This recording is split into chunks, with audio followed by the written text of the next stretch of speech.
আপনি কি মানুষের দোষ নিয়ে কথা বলতে পছন্দ করেন?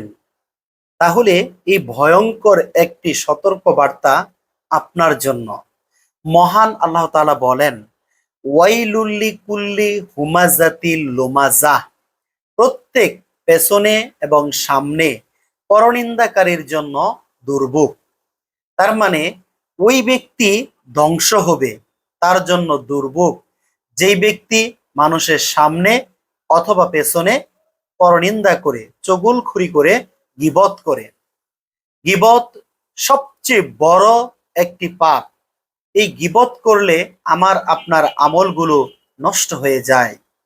তাই আসুন আমরা মানুষের গীবত, পরনিন্দা, চুগলখড়ি ইত্যাদি থেকে বেঁচে থাকি।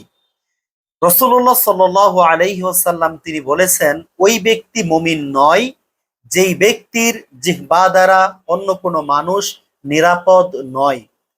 তার মানে এই জিহ্বা দিয়ে, মুখের কথা দিয়ে, ভাষা দিয়ে আমি আপনি যদি কোনো মানুষকে অপমান করি, অপদস্থ করি, কোনো মানুষকে হেয় করি, তাহলে আমার আপনার জন্য ধ্বংস অনিবার্য।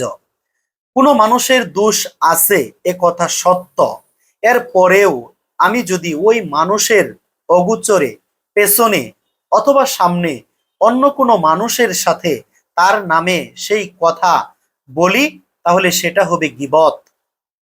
রাসূলুল্লাহ সাল্লাল্লাহু আলাইহি ওয়াসাল্লাম সাহাবীদেরকে নিয়ে যখন বললেন যে এরকম কোনো কাজ তোমরা যদি করে থাকো তাহলে এগুলো হবে গীবত, তখন একজন সাহাবী রাসূলুল্লাহ সাল্লাল্লাহু আলাইহি ওয়াসাল্লামকে জিজ্ঞেস করলেন, হে আল্লাহর রাসূল, কোনো মানুষের যদি সত্যিকার অর্থেই কোনো দোষ থাকে আর সেই দোষ আমি যদি অন্য কোনো মানুষের কাছে বলি, সেটা কি গীবত হবে? রাসূলুল্লাহ সাল্লাল্লাহু আলাইহি ওয়াসাল্লাম বললেন, এটাই তো গীবত। ওই ব্যক্তির মধ্যে যদি ওই দোষ থাকে, তারপরও তুমি যদি অন্য কোনো মানুষের সাথে ওই ব্যক্তির দোষগুলো বলো, তাহলে সেটাই হবে গীবত।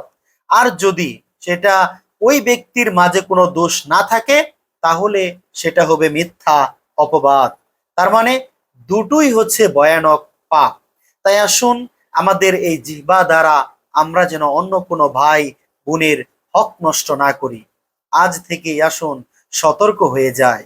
আল্লাহ তাআলা আমাদেরকে গীবতের ভয়াবহতা সম্পর্কে জানার এবং সঠিকভাবে মেনে চলার তৌফিক দান করুন।